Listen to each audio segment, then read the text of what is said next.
Ghostly guests haunt castles. Bigfoot is watching. And a White House science advisor casually confirmed we can bend time and space? From phantom figures caught on palace security cameras to a cryptid creeping through a quiet cabin retreat to chilling claims of underwater watchers in the Pacific. Tonight's stories aren't science fiction, they're stranger than that. Forget what you think you know about the unexplained because tonight things get really weird. This is your Paranormal 60 News.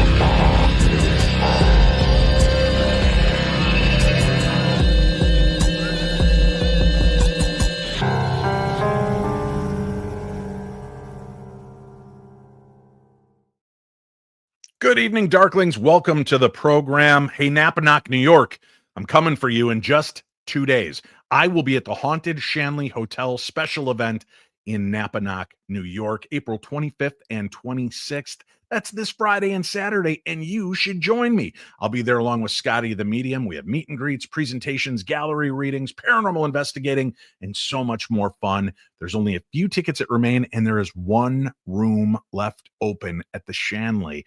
Only one room left open if you would like to come and stay the night at the Shanley and investigate with us. Get more information at darknessevents.com. And for those of you that didn't know, Paranormal Mysteries, the new TV series that Shane, Cindy, and I are filming, we have our very first event coming together this August. It'll be the full cast of the Holzer Files, me, Shane, and Cindy at the Palmer House Hotel, Sauk Center, Minnesota, August 15th through the 17th, a full weekend of a lot of fun. There are only 10 tickets that remain. Only 10 tickets. Don't wait too long. You want to be a part of this. Come on out, investigate with us. Again, that event and all the events I'm going to be a part of can be found right on my website at darknessevents.com. Let us bring now to the foreground, if you will, ladies and gentlemen, the one, the only, the sweetest of teas. Good evening, sweet tea. Hi. Wow, that's a lot of energy brought to that one. Thanks for being here. Hey, Dave, how's it going on this lovely Wednesday night? Tonight we're talking about the news that's paranormal. How are you doing? That is just over the top by about 85%. But thanks for trying. What are you drinking tonight, sweet tea? That looks like a white Zen. I don't know what it is. What do you you're that drunk now? You have no clue what it is at this point? James Cameron keeps giving me this and telling me to drink it, and I don't know what it is. It's called the Titanic. It helps you go down. Oh. In the ocean, so that you can look for ships. What is wrong with you? So what are you drinking, really? Is it like a Bartles and James wine cooler? What have you got in a fancy mug? I'm back to pineapple wine. Hello. Pineapple wine. What are you, going to the 8th grade cotillion this weekend? Ladies and gentlemen, now joining us, the one, the only, the author of Messages from Mothman. What's that? And Diaries of a Paranormalist, Encounters with Death. Look at that guy. That's not enough for you. Roswell, the After Action Report, with a foreword by Dave Schrader. Greg Lawson, the paranormal detective, is here. Good evening, Greg. Lawson's here? Thank you, old buddy. Yeah, good to have you. What are you drinking tonight, Greg? Well, I think I'm going to do, I think a ginger and gin. Yeah, so gin and ginger. What are we going to call that? The two gingers. Two gins. Sure, let's go with that. Yeah, and what's Sweet Tea drinking? Don't worry about it. Pineapple wine. Well, she's in her awful small submarine. I know they don't have a bathroom. I was just wondering if that's a recycling thing or what that's all There's about. a tube. It's fine. Gross. It's a tube. So let me introduce you to this new little drink that I've concocted. See, I inspired Sweet Tea to start making these candy cocktails, which then inspired me. If you remember a few weeks ago, I said, I wonder what I could put inside my screwball whiskey. And then I said, bit of honey. Yeah. And believe it or not, the following weekend when I was at the Palmer House Hotel, some of the lovely guests brought me Screwball whiskey, Screwball eggnog that wasn't weird, and they brought me bags of bit of honey. So I put the bit of honey into a jar and I let it sit for which I forgot 2 weeks. It is a milky, kind of a thick, viscous looking fluid. I will say this though. In all of the candies that you've mixed into your alcohol, Sweet Tea, how many of them left remnants of the candy? Oddly enough, only the Peeps. See, that's not so odd. It's kind of like a liquid concrete and epoxy filament that they make. They're like make those out of. marshmallows. How did they not evaporate immediately? I don't know. I think it's just mellows. Yeah, there's no marsh in it. Yeah. So this right here, we're going to try this together. And if you remember my other big mixture with Screwball, because I'm not much of a mixologist, I'm really, whatever I can put in Screwball, I'll try. I did what I call the Screw You, which was Yoo-Hoo and Screwball, and it was Genius. delicious. Yeah. This is called Screw Your Honey. I don't like that. Yeah, because it's Screwball and Yeah, I bit got of it. honey. Yeah. Yeah. Yeah, Well, I think I followed that. Very, wow. very milky. Like It's got it actually has kind of a quaint scent where it doesn't, I'm not being beaten up by the scent of peanut butter. Yeah. It's It's called, I don't tell you what it's got to smell like, but it smells delicious. Let me try it real quick. it's called Would you? mold. No, that's not how it works. you didn't use the egg. There's something in the bottom of it. That's an Oh. ice cube. I It's hope. like part. Why would Yeah, the ice bit of cube honey be did hot? not dissolve. Oh, They in got 2 down. weeks? Yeah, they got down to like little particles of it, like slivers, but Did you didn't shake fully it? dissolve. You Yeah. gotta shake. Oh. Yeah. This is actually really good. Bit of honey soaked in and it was like half a bag of bit of honey soaked in the Half a Screwball whiskey. Yeah, I want it to taste good, and it's pretty good. I'm just going to stay traditional here. Okay, well, you do that, slow gin boy. We got a lot of news to cover this week, a lot of news, so let's get to it. Chachi is in Scotland doing some reconnaissance for us, and we tried to get him to report on the Nessie stories that we have tonight, but his internet kept crapping out. Something about tariffs on the internet, I guess. I don't understand. I couldn't get him on, but thankfully I have you two, so we need nothing more than just you two. So let us begin, shall we? Greg, you have the pleasure of being the first story, but you also have the honor of sharing a bit of a sadness to the very first story as well. Well, Dave, Mhm. I appreciate you letting me step up on this one, but we have to say farewell to a skeptical titan, Dr. Joe Nickell, who Dave has had the pleasure of speaking with and interviewing in the past. Tonight, we begin by tipping our hats to a man who stood at the opposite end of the paranormal spectrum, yet shaped the field in ways that many believers might not realize. Dr. Joe Nickell, often dubbed as the world's only full-time paranormal investigator skeptic, has passed away at the age of 80.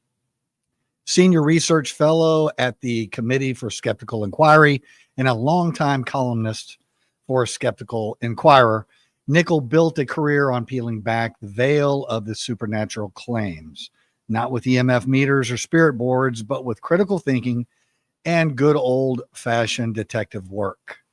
He famously investigated the Amityville Horror, the Shroud of Turin, and even ghost sightings at the Myrtles Plantation, often concluding with rational explanations, much to the chagrin of true believers. But there is a twist to we can all appreciate, I think. Nickell wasn't out to mock, typically. He was once said, "My job is not to debunk, but to investigate." And that mindset, one of inquiry rather than ridicule, allowed him to engage with believers, typically respectfully, while challenging the field to do better, be more thoughtful, and less prone to fantasy. Was he the paranormal party pooper? Maybe, but he was also a reality check that made many of us sharpen our tools, cross-check our sources, and reframe our narratives. In his passing, we lose not only a skeptic, but a cornerstone of the strange architecture of modern paranormal investigation. Mattern? Yeah. Matter. That was the word that got you, huh? Let's have a sip, shall we? Yeah, I'm Pattern- already, I'm there. Paranormal investigation. Yeah. Peaceful travel, my friends.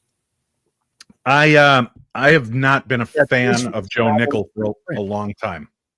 I've spoken openly, so I feel kind of weird. That's why I was fine with you reading the story. I think there's a lot of liberties that were taken in that he was not in many of the instances I had, he was not a pleasant skeptic. He was not there to have open conversations and dialogue. He would bully you and he would yell and talk over you instead of allowing you to make a point.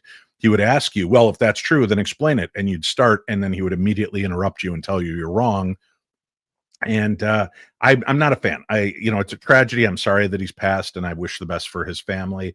I won't speak about Joe Nickel again. I've been very open about it over the last 20 years. Had him on the show a couple times. He was just so displeasing to speak with because he wasn't somebody I see. And I know you and I talked off air about this, Greg. You were like, well, at least he wasn't Dr. Michael Shermer. That guy's a cynic. I feel the opposite way. In all of my interactions with Dr. Michael Shermer, he's always been a gentleman. He's always been open to the dialogue of discussing the supernatural, saying he wants it to exist. He would love to have an experience. And he has had a couple of weird things. And I even had him as a guest on the TV show Paranormal Challenge as one of our judges. And I really enjoyed working with him. And he, I think, has kind of a newfound respect for what we were doing on that program. But every time I had Joe Nickel on, he was dismissive of everybody who's ever had experiences. And what really kind of soured me was, and this will lead into our next little discussion point anyway, like he even started ripping on the astronauts because there were claims when the astronauts were up there that they would claim to see things out their window, which he would then tell us were booster packs and that they were misidentifying them. Well, I'd like to know how a guy who wasn't up in the sky and wasn't looking out the portal could misidentify or could identify them better than the astronauts who were there and trained to do this job. You would think that those pilots would know what their booster rockets look like. And he was so dismissive of our astronauts and any of their claims to alien activity or craft in the sky. To me, that cost a lot of credibility for me. And, I've met and hung out a couple times with the amazing Randy. He was another guy that was full of bluster when he was on the air, but he was a guy that was fun to talk to off the air. And he was just like a little gnome. He was probably 4 foot tall and just a silly old man. And he was fun. He portrayed a different version of himself. As a matter of fact, there's a documentary called An Honest Liar that's all about Randy and kind of gives you different insights. And the guy was smart and really good at what he did, but he also wanted to challenge people to think beyond. And he didn't always do it in a way that was as aggressive as what I came across when I dealt with Joe Nickel. But, Ben Radford was kind of one of the people that has worked with him. And I really like Ben Radford. And I think Ben is a nice, even mix between Joe Nickel and Dr. Michael Shermer. So fascinating stuff. It's a sad loss, but I wanted to bring this to your attention, Greg. Obviously there's a huge faction of people that believe we never even made it to the moon, that we never left orbit. And then recently with what is it called? Blue Horizon? What was the new all female astronaut? Yeah, Blue Origin. Talking about? Blue Origin. That's it. The Blue Origin ship that Bezos sent up goes up for 11 minutes, filled with women from different walks of life, and was really kind of an interesting thing to have happen. Were they really that different walks like all rich people? Okay, go ahead. And the big thing everybody's saying, Greg, is that it came back down and there's no scorch marks on the capsule. So they're saying that it never actually lifted off. They're saying that the footage of it taking off looks CGI, which I will admit, I've watched it a few times. It does look a little weird. And then when they were talking about the capsule coming down and there's no scorch marks, that is bizarre. But you had a different insight on this, and maybe you could help people wrap their head around that. I'm guessing that the launch was recorded in probably 6K. It could be 4K, but it looks like it's like 6K to me. And the more real 6K looks, the faker it looks. It's really strange how that works. But so Blue Origin has not been able to reach suborbital altitudes. So they go up into the stratosphere. It might be another part of the atmosphere. Whoever I'm sure will correct me online. But they don't have to worry about coming back to Earth. There's gravity is still has a hold of them, and they will slowly come back to Earth from that altitude. So they don't have to come back in at a high enough trajectory in order to penetrate our atmosphere and get back in it, which is, I want to say, around 18,000 miles an hour. And at that speed, when you start running into small little molecules like oxygen and nitrogen and that sort of stuff, it starts burning off the capsule. It becomes very hot. Well, that capsule doesn't have any of that capability. It literally just goes up. It gets to an altitude to where it kind of sits there, and then gravity starts pulling it back down. It starts coming back down, and it comes back down. So it doesn't have to reach those velocities or those altitudes, and it's suborbital. I mean, it's not. So that's why they marks. You're right about sometimes the higher the definition. Like when I first got my TV set, it's one of these super high def TVs, and it was really disarming to me because when I would watch shows, it was so clear. It looked like I was looking through a window at things that I was uncomfortable watching it. I had to actually have a friend of mine who's an AV specialist tell me how to change the settings so I could enjoy TV again, because it was so disarming and so clear that some sci-fi shows look ridiculous on it because it was showing so much detail that that regular TVs lose. Have you watched the original Star Wars movie in 4K? No. Oh, dude, it's the Muppets, and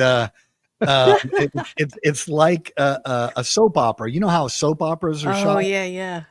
That's what it looks like. And when I saw it, I'm sitting there and turned the TV on, it's on, and I was sitting there. I'm like, oh man, they got highlights. These are like lost footage of Star Wars. I'm like, I've seen that part before. Why does it look weird? I had to look it up, and I was like, oh, they're playing it in 4K, and it just threw it completely off. You gotta throw that lens up there with a little fuzz, and Listen, I got a question. Yeah. So, going off of, never actually leaving Earth or whatever, you guys remember when they were shooting all the movies that had anti-gravity scenes in what they called the vomit rocket? The vomit comet, yeah. Yeah, that's what it was. That's essentially what it was, right? That's what it looked like. That's what it felt like. Like, that was not like space. Yeah, those ladies went a lot higher than what the vomit comet goes. But essentially that's what happened. And for what it's worth, I'm sorry, you have to be either really dumb and not understand what you're doing, or pretty brave to get on that rocket and ride that thing up there. I'm sorry. You can make fun of them all you want to. They are not astronauts. Nope. I'll take that back. They would be qualified as astronauts in training. And I think they had like a day of training, Greg. It's fine. Well, yeah, I mean, all you have to do is ride the thing and then get out and giggle and float around, right? How dare you? I've seen the footage of them riding on the little rocket ships at Chuck E. Cheese for hours trying to get used to that. Thank you. No, I don't want to be smart. What they did was pretty miraculous, considering all they did was ride on it. Other people designed it and did all that stuff, obviously, but it's still extremely dangerous what they did. And the thing that I always found really interesting was like back in about 1964, I think, they did that high altitude balloon parachute jump. And I mean, that's the altitude that, that's where we're talking about. Blue Origins went a little bit higher than that, but they weren't orbital. So they weren't in space. And 11 minutes, that's a lot of prep and a lot of time to shoot up and just hang out for 11 minutes and come down. Yeah. But if you got the money, I would do it. No doubt about it. So did we go to the moon? Do you think that we legitimately went to the moon, Greg Lawson? A manned craft. let me qualify this. If David Lynch was alive, maybe we could get him on here and maybe he could shed some more light on it. When you look at some of the footage, it kind of makes you wonder, but I can kind of work through that stuff. I believe that we went to the moon. We still have equipment on the moon. I think I believe that we did. I don't think it's that far-fetched to get there. Well, I think, to me, what sold me on the fact, and I've heard a lot of the conspiracies, and there are some interesting elements and things to talk about. I know they talk about the multi-shadowed lines and things that don't seem to add up in some of their photographs. But I believe Russia, China, whoever could see the moon would have busted us by now for saying there's no rover, there's nothing up there. They would have been happy to point out we lied. Yeah, and they gave up after that happened. They're like, well, they won that race. We're done. We're done just blowing money trying to get someplace just to say we're the first ones to get there. I don't doubt that Kubrick shot some stuff, but we went there. I think that was a backup plan is what it was. Or, there was a really interesting element that's been brought up is the fact that they shot video, they shot photographs, they came back through and it was not shielded properly for that kind of film, and that most of it was washed out or destroyed when they came through. What is it? Is it the Van Allen belt? Is that what it's called, Greg? Yeah. So their belief is that some of that radiation actually destroyed the footage, so that they reshot it on a soundstage so that they would have footage to show what we spent all this money on. I don't know. It's a weird deal. I've heard that theory too, but I feel like they would have known that would happen, right? I don't know. No, it's all new, right? I mean, you think you're prepared for this stuff. I don't know. But I want to hear from you guys. If you're watching the video, make sure that you put it down in the comments. Always be respectful if you don't mind, but put it in the comments. What do you think? Did we go to the moon? Are we going to go back to the moon? Will we actually make it to Mars? Let's talk about that right in the comments today. All right, let's go into our next story. This is an interesting tale that just came out as well this week. What if ghosts, angels, or cryptids aren't just figments of the unknown, but tools that our brains use to cope with chaos? That's what this article is about. That's the theory behind a fascinating new study making the rounds. Researchers are discovering that belief in the paranormal can serve a deeper psychological function. It helps people make sense of trauma, anxiety, and uncertainty, especially during global events like pandemics, economic downturns, or political upheaval. Belief in the spirit world gives people something to anchor themselves to. So think about it. A haunted house isn't just scary, it is meaningful. It suggests that life continues after death, that wrongs can be righted, and that energy lingers. And for many, that's very comforting. But then you have the flip side. Studies also show that when people rely too heavily on supernatural beliefs, it can actually worsen their stress, especially if they feel haunted, targeted, or out of control. So the takeaway, paranormal belief walks a very fine line between sanctuary and stressor. For us in the paranormal community, it's a reminder that what we cover, the spirits, monsters, and miracles, they're more than stories. Turns out that they're actually survival tools. So I thought that was an interesting research study. And you know what it reminds me of? What is that? About how people with anxiety find a lot of comfort in horror movies because it's just something else to concentrate on that's worse than their actual life. Right. Horror movies have always peaked at critical times. They said that like the Universal Studio monster movies, those came out leading up to and right after World War II, and they hit. And during Depression era times, they hit hard because it was something outside of the horrors of reality that you could put focus onto instead of what you were living through. So that's an interesting element. We have to take a quick break. We'll come back. We've got more news to share, some Loch Ness tales, Bigfoot, and more. We'll do that next right here on the Paranormal 60 News.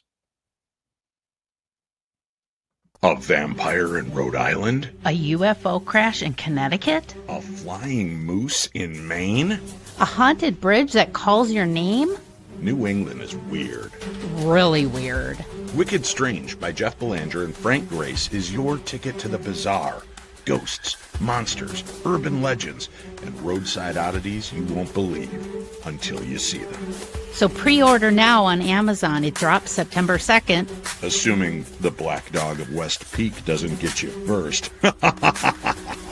Let's get strange. Wicked Strange. Pre-order your copy now on Amazon. All right, Darklings, welcome back to the program. I am your host, Dave Schrader. Joining me, my intrepid news crew of 2.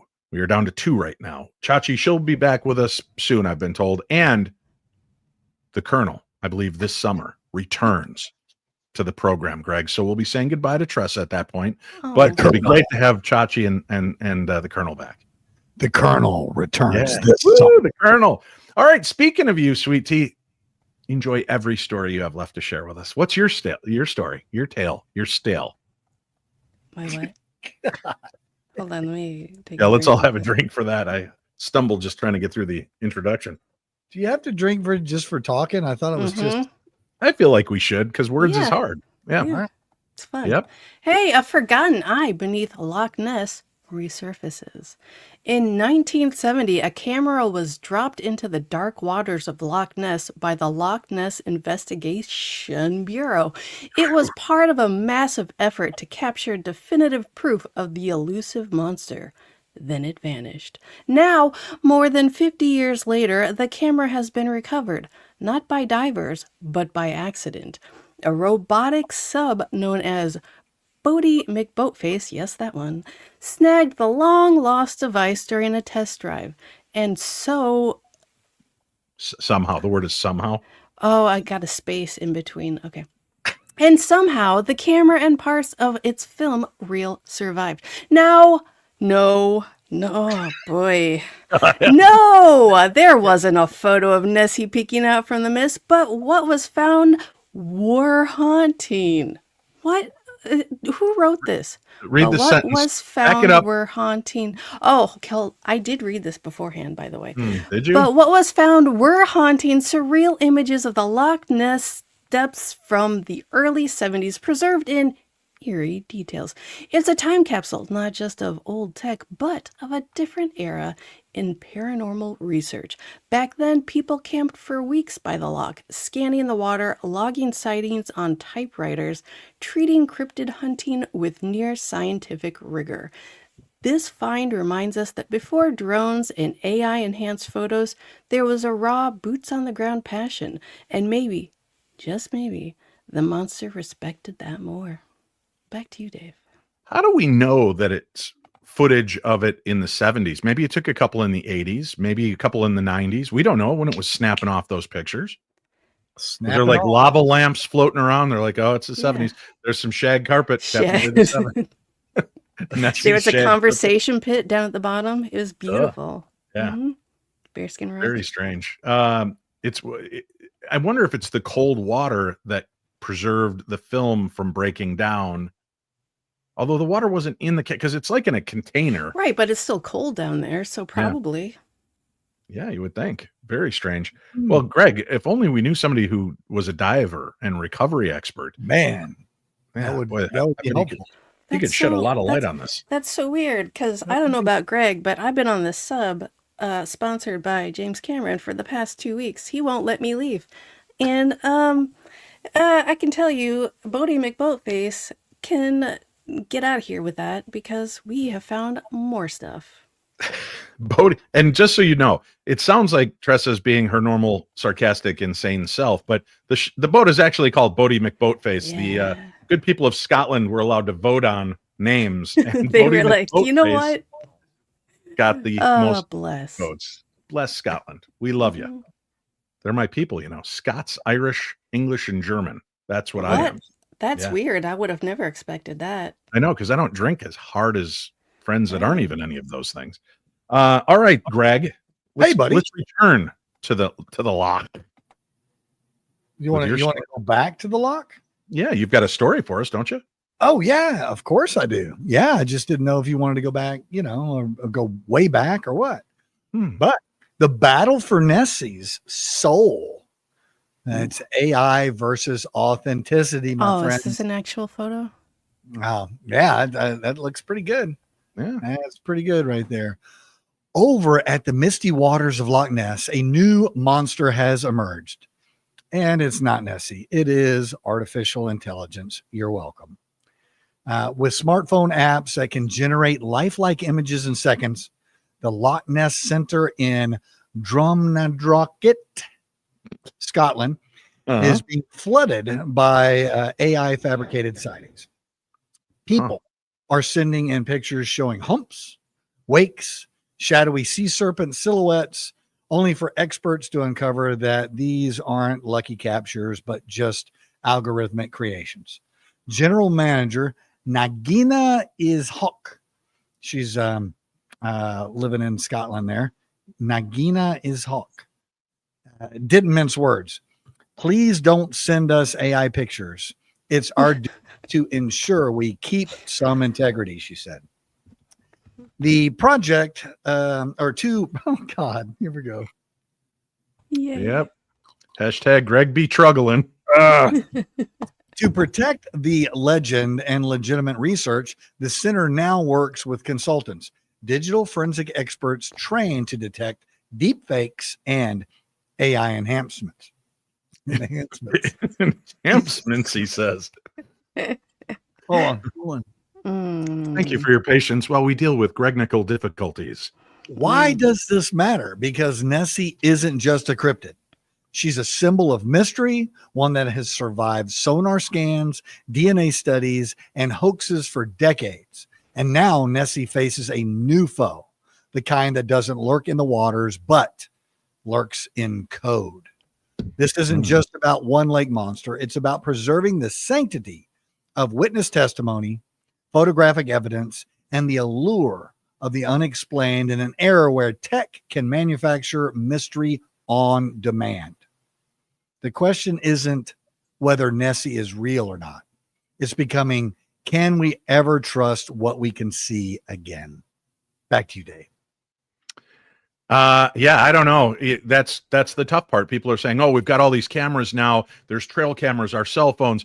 Why aren't we getting clearer pictures?" When we get a clear picture, we're kind of running into like what we discussed in the beginning of tonight's show.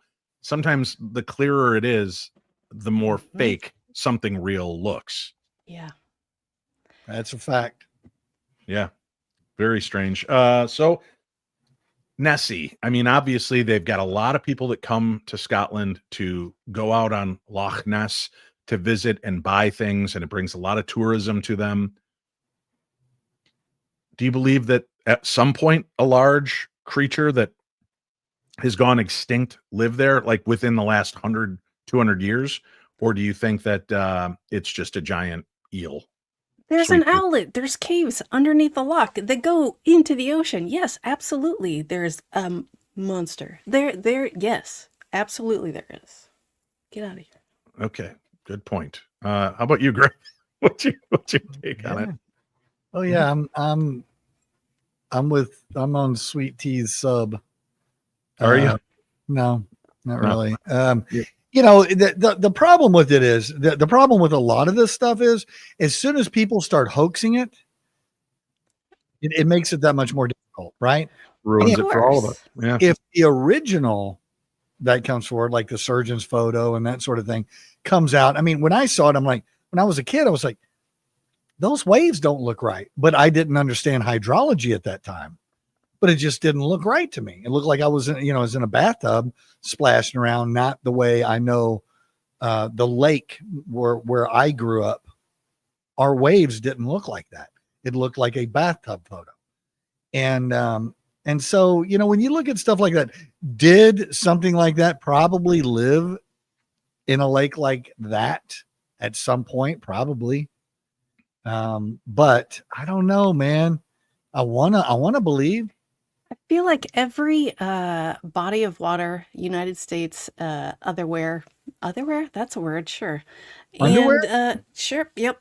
That has an outlet to the ocean has a monster like this, some lore that is very, if not exactly the same as Loch Ness Monster. I think it's very possible that there's this creature that we just haven't seen or whatever that has been existing for millions of years, but maybe just kind of hid when the asteroid hit. Hello, and the astronauts were punching them hard. Shut up. I don't think that's true at all. Hey, by the way, I wanted to mention that Blue Origin rocket. Who? Come on, man. Bezos. Come on, man. Come on. The rocket he created is weird looking. However, it's not an original idea. Have you seen the footage? Intrepid viewers have found out that Josie and the Pussycats in outer space have the exact same rocket that they use in Blue Origin. From Austin Powers. Yeah, Blue Origin really needs to make their rocket more pointy. Less less wangy. phallic-y. Yeah. Let's get to it. We got another weird story here. Look at that guy. A peaceful getaway turned spine-chilling when a vacationer in remote Washington cabin came face to face, quite literally, with what might be Bigfoot.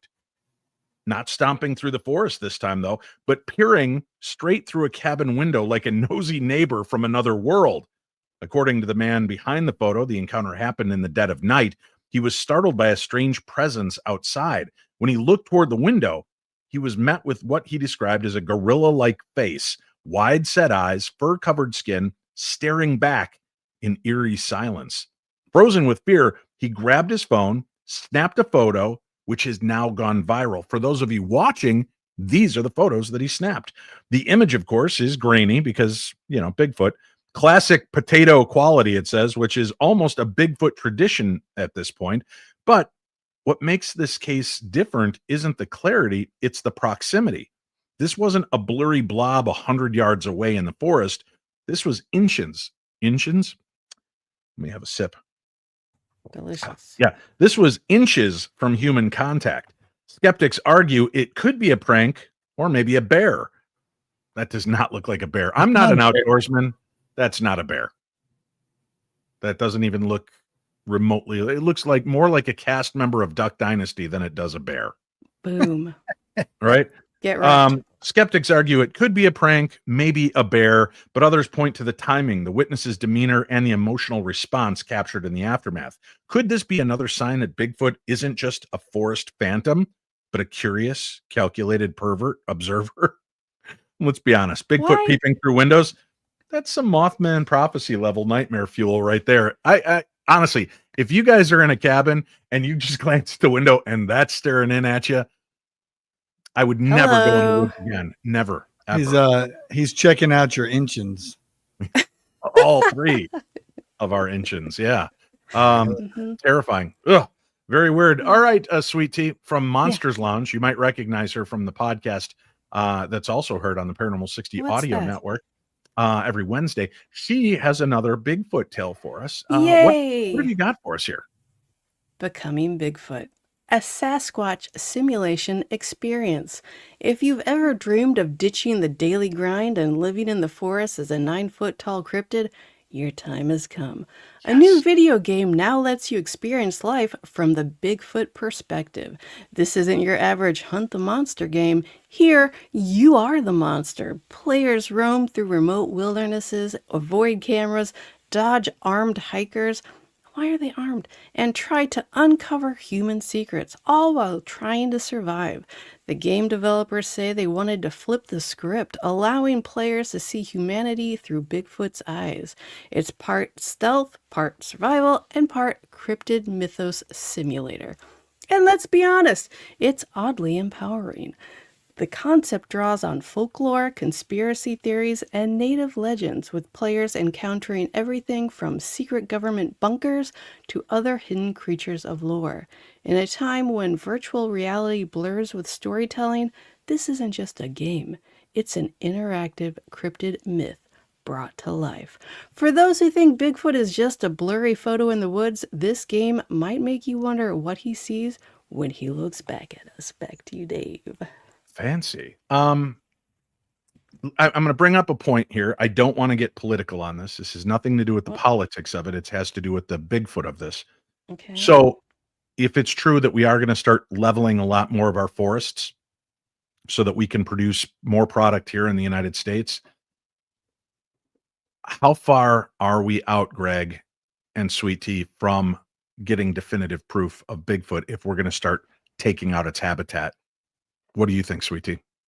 That's a great question. I would like to think that we have so much land that it would not be possible for decades. However, I have no idea. You're welcome. Thank you. Greg, Mhm. what are your thoughts? Turn your microphone on to answer the question if you don't mind. That'd be helpful.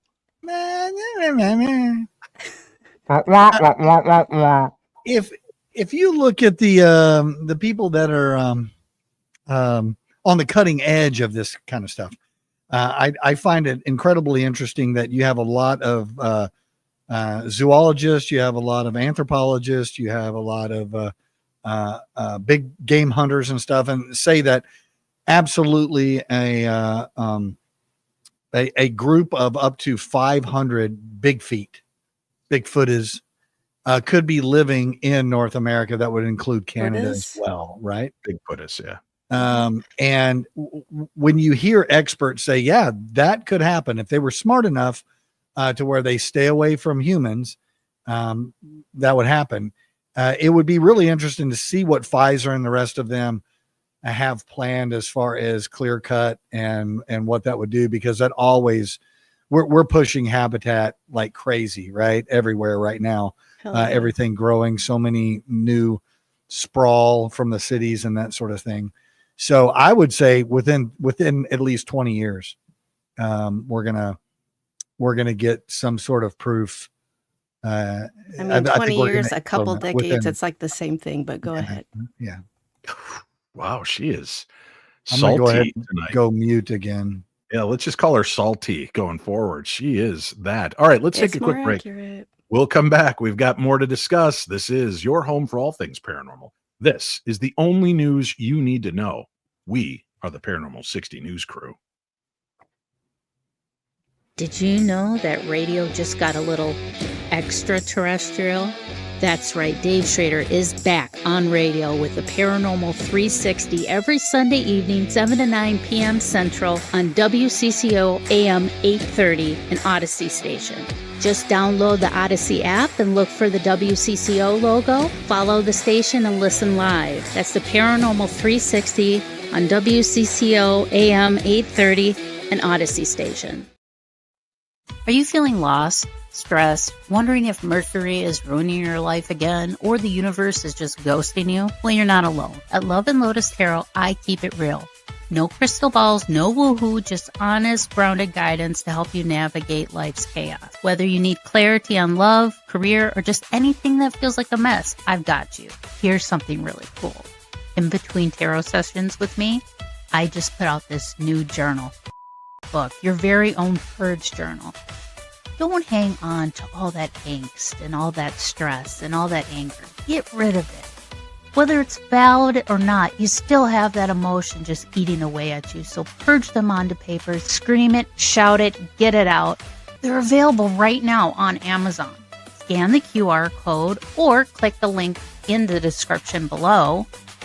Or just visit me at lovelotustarot.com and purchase your purge journal there. Visit lovelotustarot.com to book a reading, check out some of the new merch, and find the insight you've been searching for. Because let's be honest, therapy is expensive and my cards are way cooler anyways. So head on over to lovelotustarot.com now and let's figure out this thing called life together. All right, welcome back. This is the 19th anniversary season of Dave Schrader's foray into the paranormal world, and thank you for joining me, being a part of this program, and all of the love and support you continue to send me both on social media and to my emails. You can always reach out to me and email me, dave@paranormal60.com. Share your stories, share your thoughts and insights. We'd love to hear from you. And I do pass along the messages when you do send things on to Greg, Chachi, Sweet Tea, or the Colonel. They do get to know about it. Well, it doesn't happen often, but I have shared them with you when I see them. Let's get to it. Greg, we've got a couple more stories here. What have you got for us next? Oh, wow. Yeah, I think, Jesse said he doesn't need to think about Bigfoot or anything like that. He lives it every day. What does that mean? So- It has I nothing to think do with the story. Usually we like to reference the chat room before we launch into what you're saying, Craig. Okay, so a chilling military theory. Are UFOs patrolling the Pacific for a reason? A former U.S. Navy sailor who once served on board an aircraft carrier in the Pacific has come forward with a theory that raises eyebrows in What? literature as well. After years of seeing anonymous blips, Crazies, you say, huh? anomalous, Oh, so anomalous blips Uh-huh. on radar. For what it's worth, we would never say that operating a radar console. But anyway, anomalous blips on radar, hearing whispers amongst the crew, and experiencing the Navy's unsettling, nothing to see here attitude. He now believes UAPs they tracked were just passing. God, Jesus. What? Yeah, You he okay? now believes the It's UAPs already past Easter. You don't have to keep calling on them. they tracked weren't just passing through. Mhm, They were mhm, monitoring something or someone. Uh-huh. He points to a stretch of ocean near Guam where sightings were frequent, consistent, and at times coordinated. Lights would appear underwater, track military vessels, then vanish, sometimes at hypersonic speeds. Sailors were told not to speak about what they saw. Reports vanished, no debriefs, just silence. But the most chilling part, he believes these UAPs are guarding or studying something beneath the ocean, possibly a submerged base or an ancient structure of non-human origin. Hmm. It's a theory that sounds like science fiction until you factor in dozens of radar confirmed events, eyewitness accounts, and now the government's acknowledgement that UAPs are real and unexplained. So, what's under the ocean that's worth hiding from the public and tracking with alien precision? Back to you, Dave. I don't know. I mean, it's weird to me that this story or iterations of it keeps coming up. Oh, there's something in our water. Something's patrolling. It's obvious at this point. Although they're in the article, I think it's funny that they're like, hey, the government's already said they exist. No, they haven't. They've just said that there are some anomalies that they cannot quite discern yet. So Yep. let's not take the big leap. I mean, I believe it's alien Yes. or interdimensional or Nessie piloting it. Who knows? But I just, yeah, I think that we shouldn't just jump to that conclusion. And the government has yet to fully confirm that. We have members and former members of the government that have come forward to talk about it, but that's where we sit at this point. Here's an interesting story that came out this week. The headline is what caught my attention. White House advisor claims U.S. technology can manipulate time and space. Hello. Yeah, let's get into it. In a recent address at the Endless Frontiers Retreat in Austin, Texas, Michael Kratsios, is that how you say it, Greg? Kratsios? You know, how come I wasn't invited to this thing? It was in Austin. They heard you read, and they thought maybe it'd be over your head. I don't know. Burn.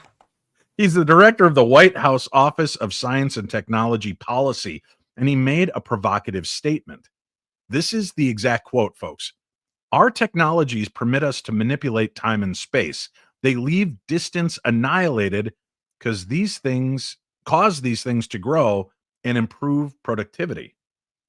Now, this assertion has led to widespread speculation and debate.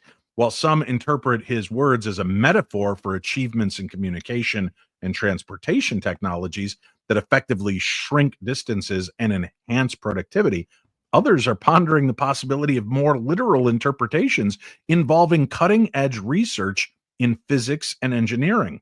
Kratsios' speech emphasized the need for the United States to reclaim its position at the forefront of technological innovation, drawing parallels to past achievements like the Apollo missions and the development of the internet.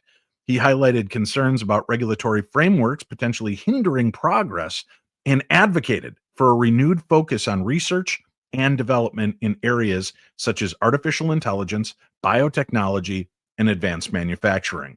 Does he really need to put out a call for that? To me, I feel like we're already kind of doing that. I feel like that's the goal.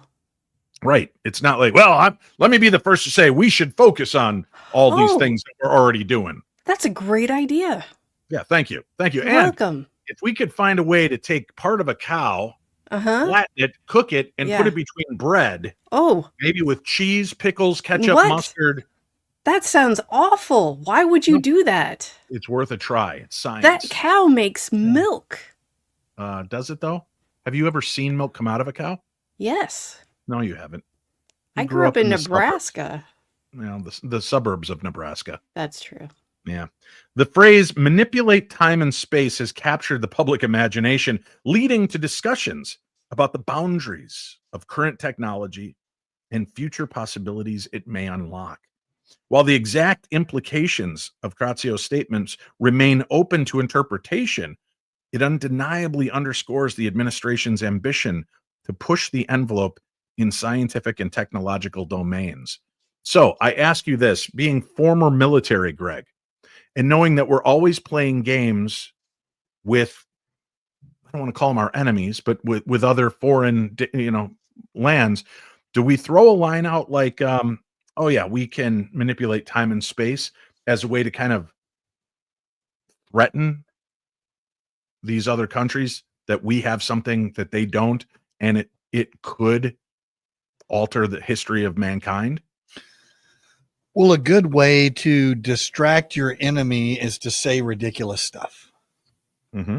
So if you want to throw people off, you And just say friends. outlandish things, and everybody freaks out. It's like, and then they engage in this conversation when that's not what you're doing at all. And So it's one hand doing the smoke while the other one's manipulating the mirrors. Yeah, and it's funny when you look at military intelligence or government intelligence agencies, you have intelligence agencies, then you have counterintelligence agencies, and then you have counterintelligence agencies. Yep. And you can stir it up so much where you can't make heads or tails out of anything. So, Which is just like watching the show on Wednesday nights. Hello. Yeah, we stir things up and you can't make heads nor tails of No, any no. of the nonsense we share here. weird. Nor very tails. strange. I don't know. Yeah. I don't know how that happens. All right, let's talk about a haunting situation, Sweet Tea. Okay. What have you got for us? I have the specter of Hampton Court Palace caught on camera. Hampton Court Palace, a historic royal residence in England, became the center of a paranormal mystery when CCTV footage captured a mysterious figure in period clothing Closing. Uh-huh. fire doors.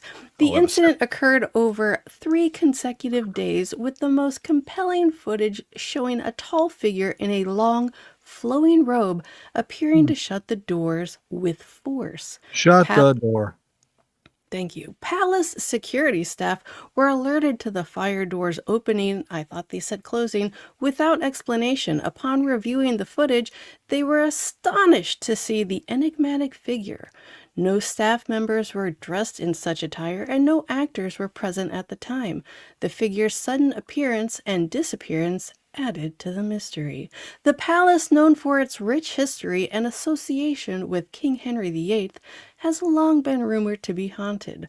This footage provided tangible evidence that reignited discussions about the supernatural presence within its walls. Experts and skeptics alike have analyzed the video, but no definitive explanation has been found. This incident remains one of the most compelling pieces of potential ghost evidence, blending historical intrigue with modern technology. It serves as a reminder that some mysteries continue to elude explanation, even in our technologically advanced age. Back to you, Dave. Your reading is getting so much better, Sweet Tea. Yeah, it's Congratulations. because I'm drinking. Oh, is it? Is it focus water? Is that what you're drinking? Uh-huh, not it's helping Red me. Bull. Ah, It's not That helping me. I have a question about this story.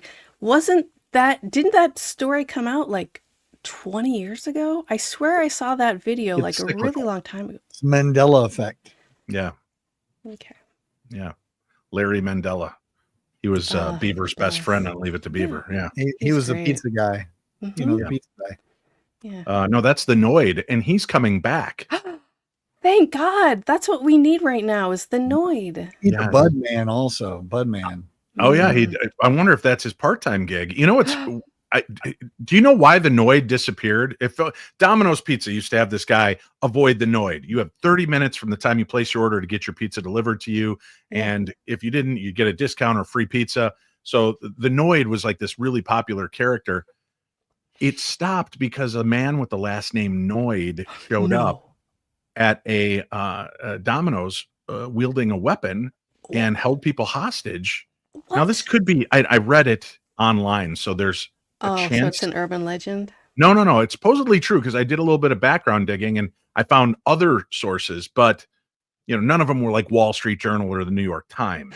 So Weekly World News. Yeah, but I take them for their word for it because it's food story and it was on the Onion website, so that should be. But yeah, they know. This guy with the last name Noid went in threatening people, and he was a lot unhinged, and they ended up just saying, let's just not do this, and they removed the Noid. He's made a few little pop-ups here and there through history, but I guess he's coming back. So if he does in fact come back, this story is true. I think Bonsai Warrior should look that up right now and report back during the show. Is Bonsai our Joe Nickel? Is he on there always looking us up to see what we're right or wrong about? No, I think he should do it tonight. Okay, look it up. Look it up for us. And then Greg, you keep an eye on that because I've got a story to share. Okay, I'm there. Yeah. Hey, I do want to mention though, real quickly, coming up, Fort Sisseton, Lake City, South Dakota, May 2nd and 3rd. I'm going to be there. It is hosted by the Fort Sisseton Wow. Hysterectomy State Park. The Fort Sisseton Historic State Park. It is a weekend of paranormal investigations at Fort Sisseton in Lake City, South Dakota. I've not been. So all of you that say, well, when are you going to come out to South Dakota? Here I come. I'm coming for you May 2nd and 3rd, and I hope to meet many of you there. For more information, check out darknessevents.com. Now, let's go up to Mars, where the Curiosity rover has been finding... What? Look at that guy. It kind of looks like Wally, doesn't he? Yeah. Kinda. Or Johnny Five. That's who he looks like. Oh, but like on all fours. Not Yeah. Wally. Hey, Wally. this is a family show. What? This one's not just Red Planet news. It's potentially Red Alert news. NASA has announced the discovery of complex long-chain hydrocarbons in a rock sample retrieved by the Curiosity Awesome. Let's do this. It is not the Curiosity revolver. It is the Curiosity rover. These aren't simple carbon fragments. These are intricate molecules similar to those formed by biological processes on Earth. So to be clear, this isn't proof of life, but it is proof that the building blocks of life were not only present on Mars, they were flourishing in ancient rock formations nearly 4 billion years old. The sample was taken from Yellowknife Bay, and scientists had to use a high heat vaporization technique to coax out the molecules. What they found has reignited the age-old question, did Mars once support life? Or could these be the remnants of something even stranger, an intelligent civilization that lived and died in the Martian dust? Mars just got a whole lot more interesting and closer to home than ever. Now, the problem I have with this story, walk me through this. All right. So look, there's the old revolver, the old Mars revolver revolving around on Mars, picking up rocks. Yeah. Wally. Here's what they said, right? Pay attention to this line for me. Mm-hmm. Are you ready? Yes. Yep.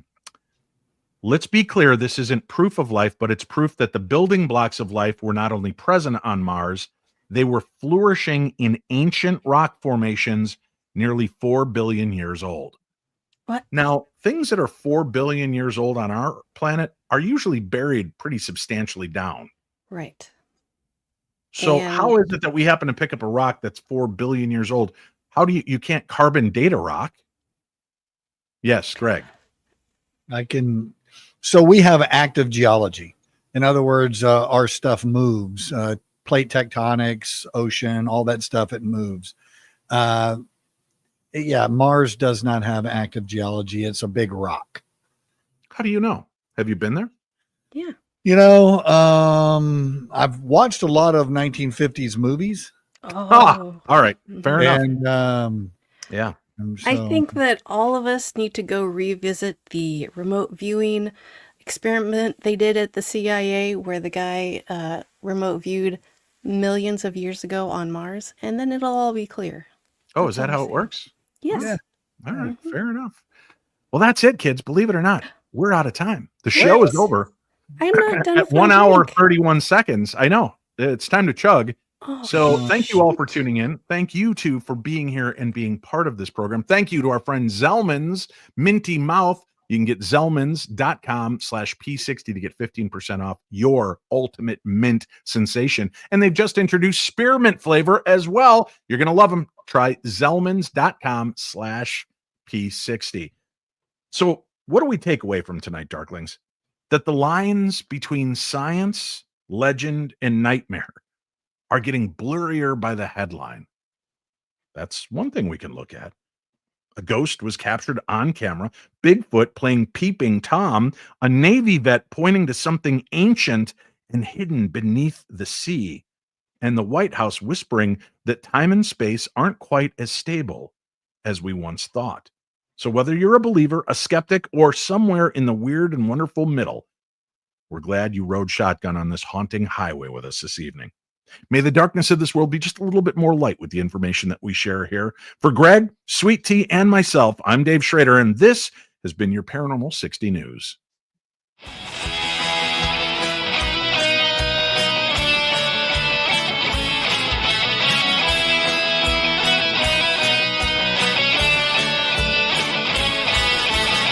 It's Wednesday night, and I'm alone. The Paranormal 60's on. It's just for paranormal freaks like me, with poltergeists and ghosts and blues and UAPs. You miss a word, you do a shot. It starts a snowball and we laugh a lot. It's just like drinking with your TV friends. I'll be passed out before tonight's show ends. Dreaming the aliens are taking me away. I'll go wake up till sometime late on Saturday. It's Wednesday night and I'm alone. The Paranormal 60's on. Schrader's on. Schrader's on. Schrader's on. Sweet Tea, Hachi and the Colonel and the Paranormal Detective, all these traders copy and they all will be corrected. He's got protective razors and some crazy magic tricks. Even Scully cannot save him from the voice of Stevie Nicks. Schrader's on. Schrader's on.